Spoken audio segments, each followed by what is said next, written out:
వెసులుబాటు ఉండబోతోంది. గతంలో కిషోర్ గారు, గతంలో ఎంత ఎక్స్పెక్టేషన్స్ ఉన్నాయో అంత కుదించి ఇవ్వడం జరిగింది.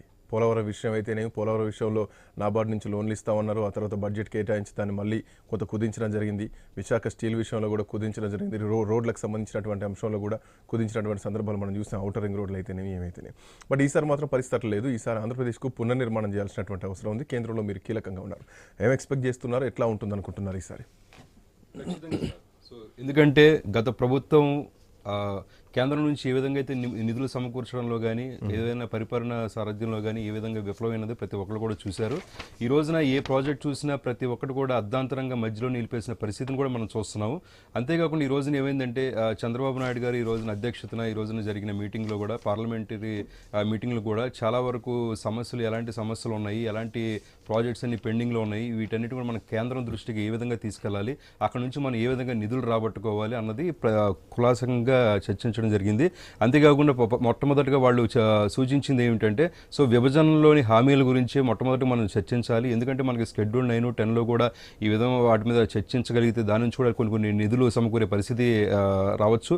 అంతేకాకుండా చాలా ఏరియాలో కొన్ని ప్రాజెక్ట్స్ కానీ, అంటే ఈవెన్ కేంద్ర ప్రభుత్వం కూడా పోయిన గత కాలంలో కొన్ని ప్రాజెక్ట్స్ అలోకేట్ చేయడం జరిగింది.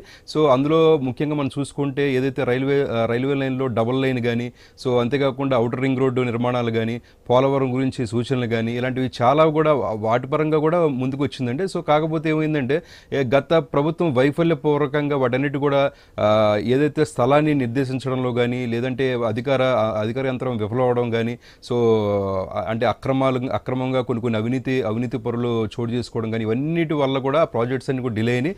సో ప్రస్తుతం ఇలాంటివన్నిటి కూడా మనం పక్కన పెట్టి, సో ఖచ్చితంగా ఆంధ్రప్రదేశ్ అభివృద్ధి కొరకు మనం ఏ విధమైన చర్యలు తీసుకోవాలి, వాటన్నిటిని కూడా కులాసంగా చర్చించడం జరిగింది. అంతేకాకుండా ఈ రోజున రాష్ట్ర మంత్రులను కూడా వెంట పెట్టుకొని, సో వాళ్ళ దగ్గర నుంచి కూడా సూచనలు తీసుకొని, ఏ కాన్స్టిట్యున్సీలో ఏ నియోజకవర్గాలు ఏ విధంగా జరిగినది, ఏ ప్రాంతం వాళ్ళకి ఏ విధంగా కావాలనేది కూడా చూశారండి. మొట్టమొదటిగా దీంట్లో అమరావతి అనేది ప్రాధాన్యతను చోటు చేసుకుని ఉంది. తర్వాత పోలవరం ప్రాజెక్టు, అంతేకాకుండా ఔటర్ రింగ్ రోడ్డు నిర్మాణము, రైల్వే రిలేటెడ్ దీని గురించి కానీ, భోగాపురం గురించి కానీ, వీటన్నిటి గురించి కూడా మనకి చాలా వరకు నిధులు సమకూర్చాల్సిన అవసరం ఉంది.